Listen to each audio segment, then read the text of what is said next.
BHK flat with 1110 SFT లో ₹1 కోటి మాత్రమే. బాచుపల్లి కెనడి గ్లోబల్ స్కూల్ కి 1 నిమిషం దూరంలో. నమస్తే, వెల్కమ్ టు సుమన్ టీవీ. నేను విష్ణు. ప్రస్తుతం మనతో పాటు QPFP qualified person finance professional V Chakravarthi గారు ఉన్నారు. వారితో మాట్లాడదాం. సార్ నమస్తే. సార్ చక్రవర్తి గారు. నమస్తే విష్ణు గారు, థ్యాంక్ యూ సో మచ్.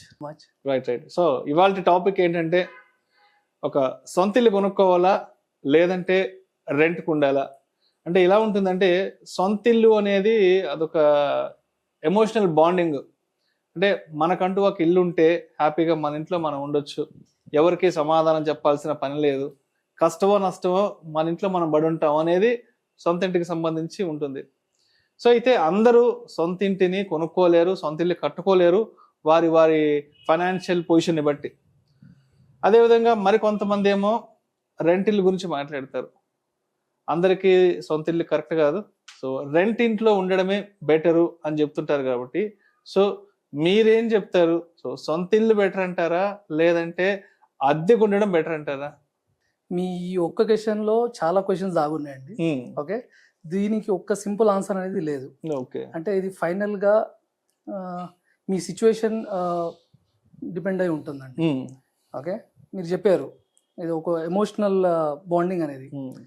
ఇల్లు అనేది for middle class people, no for India for example, ఒక ఆస్పిరేషనల్ ఫ్యాక్టర్. అది అదొక డ్రీమ్.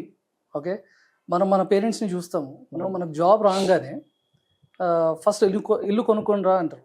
ఫస్ట్ ఇల్లు కొనుక్కో, ఒక సేఫ్టీ ఉంటుందని. సో డెఫినెట్గా ఇల్లు కొనుక్కోవడం అనేది ఒక ఎమోషనల్ ఫీలింగ్. అది ఒక సొంత ఇల్లు ఉంటే మీరు చెప్పినట్టు ఒక సెన్స్ ఆఫ్ సాటిస్ఫాక్షన్ ఉంటుందండి, ఒక సెన్స్ ఆఫ్ సెక్యూరిటీ ఉంటుంది.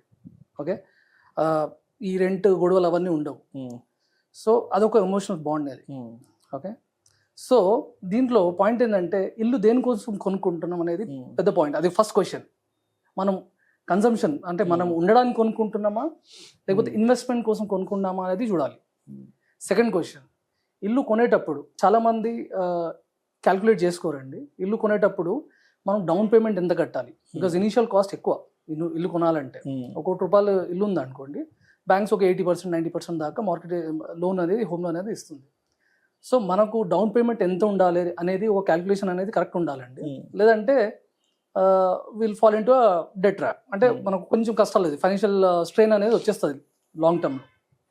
సెకండ్, థర్డ్ అనేది మన ఇన్కమ్ లెవెల్స్ ఎలా ఉన్నాయి, మన ఈఎంఐ లెవెల్ ఎంత ఉండాలా, ఆ పర్సంటేజ్ ఎంత ఉండాలా, ఇవన్నీ క్యాల్కులేషన్స్ కరెక్ట్ ఉంటే డెఫినెట్గా ఇల్లు కొనుక్కోవడం బెటరే. అండ్ ఫస్ట్ ఇల్లు అనేది కంపల్సరీ మీరు చెప్పినట్టు ఒక డ్రీమ్ కాబట్టి, ఒక ఆస్పిరేషన్ కాబట్టి ఇల్లు డెఫినెట్గా కొనుక్కోవాలి. పాయింట్ ఈజ్ ఎప్పుడు కొనాలా, ఎంత పెట్టి కొనాలా అనేది పాయింట్. సెకండ్ అండి, రెంటల్ చాలామంది బెటర్ అంటారు. రెంటల్ కూడా బెటరే, కానీ that depends on me situation బట్టి. అంటే ఇప్పుడు ఈ జనరేషన్ ఎలా ఉందంటే విష్ణు గారు, యూనో జాబ్స్ అనేవి కాన్స్టెంట్గా ఒక సిటీలో ఉండవు. 10 years 20 years బ్యాక్ అంటే ఓ కంపెనీలో పనిచేస్తే 10 years 20 years పనిచేస్తుండే, ఒక సిటీలో అంటే సిటీలోనే పనిచేస్తుండే. ఇప్పుడు ఆ జాబ్స్ అలాంటివి లేవండి.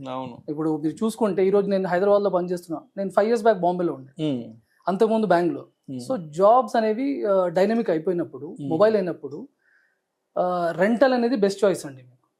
ఎందుకంటే మీకు తెలుసు, మీ జాబ్స్ డిమాండ్స్ ట్రావెలింగ్ ఉన్నప్పుడు మీరు అంత అప్ఫ్రంట్ హై కాస్ట్ పెట్టి ఇల్లు కొని మెయింటెనెన్స్కి ఇవ్వడం అది కరెక్ట్ కాదండి. అలాంటి సిచ్యువేషన్లో రెంటల్ అనేది మీకు మంచిగా వర్కౌట్ అవుతుంది. సో దీంట్లో ఒక ఫార్ములా ఉంటుందండి, చాలా మందికి అది తెలియదు.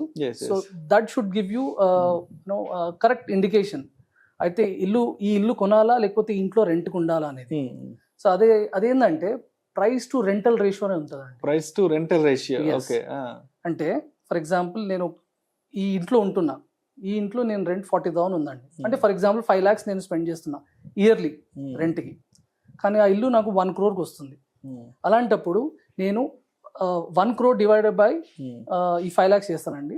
So I'll get some number. So 20 is a number. Okay, ఇది ఒక రేషియో అండి, థంబ్ రూల్.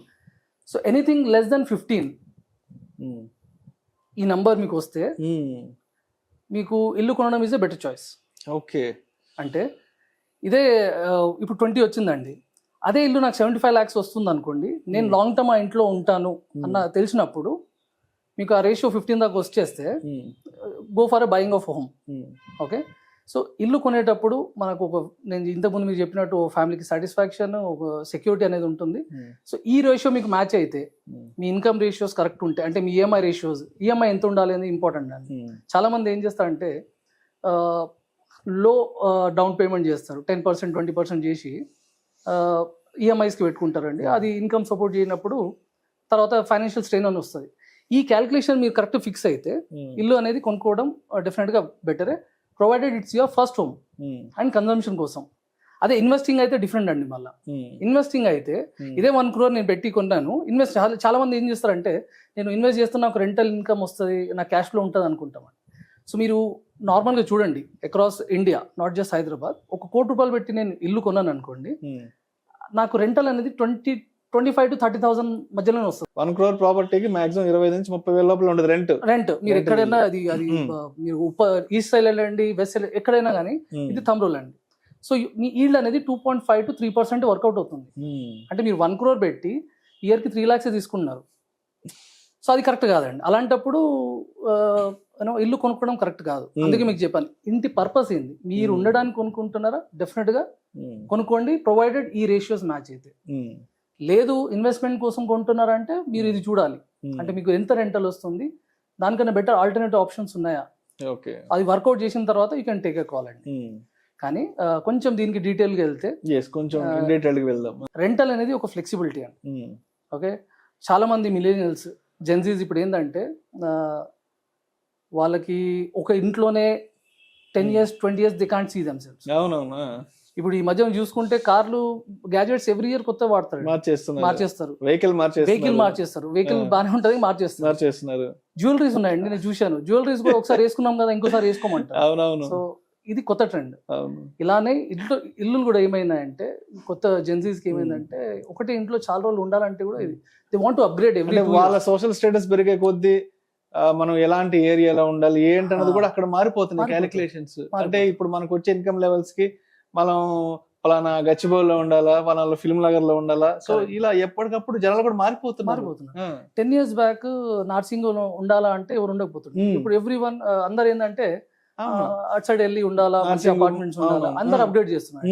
సో అప్గ్రేడ్ చేసినప్పుడు ఈ ఇల్లు అట్లనే ఉంటుంది. ప్లస్ కాస్ట్, మనం ఇల్లు తీసుకున్నప్పుడు అనేది హై కాస్ట్ ఉంటుందండి స్టార్టింగ్ లోనే. బై చేసినప్పుడు మన కాస్ట్ అనేది హై ఉంటుంది, డౌన్ పేమెంట్ చేయాలి, ఈఎంఐస్ అవన్నీ చూసుకోవాలి. ఇలాంటి కేసెస్ లో ఫ్లెక్సిబిలిటీ కావాలి, నాకు ఫ్లెక్సిబిలిటీ కావాలి, నేను నా జాబ్ మొబైల్ ఉంది అంటే నేను ఎప్పుడప్పుడు ట్రావెల్ చేయాల్సి వస్తుందేమో, అలాంటప్పుడు రెంటల్ అనేది బెస్ట్ ఆప్షన్ అండి. ఫస్ట్ ఇల్లు ఉండి మీ పారామీటర్స్ మ్యాచ్ అయితే ఇల్లు కొనుక్కోండి, నో ప్రాబ్లం. కానీ సెకండ్ ఇల్లు ఇన్వెస్ట్మెంట్ కోసం అంటే నేను చెప్పిన క్యాలిక్యులేషన్ చూసుకోండి. సో అలా ఉంటుందండి. So basically at the end చెప్పాల్సింది ఏంటంటే, ఇది మీ సిచ్యువేషన్ మీద డిపెండ్ అయి ఉంటుంది, లాస్ట్లీ అదే వస్తుంది. మీకు ఇది బెటరే, కానీ మీ సిచ్యువేషన్ బట్టి ఏది బెటరో మనం అనలైజ్ చేసుకొని, మనం క్యాలిక్యులేషన్ చేసుకొని ఆ డెసిషన్ తీసుకుంటే మీకు ఫైనాన్షియల్ స్టెబిలిటీ అనేది త్రూ అవుట్ ఉంటుందండి. అదర్వైజ్ కొంచెం ఫైనాన్షియల్ స్ట్రెయిన్ వచ్చే ఛాన్సెస్ ఉంటాయి ఫ్యూచర్ లో. సొంత ఇల్లు కొనుక్కోవాలా లేదంటే రెంట్ ఇల్లు బెటర్ అనే దానికి చిన్న ఈక్వేషన్స్ ద్వారా అందరికీ అర్థమయ్యే విధంగా మీ అనాలిసిస్ తెలియజేశారు. థ్యాంక్ యూ సో మచ్ చక్రవర్తి గారు. Thank you so much.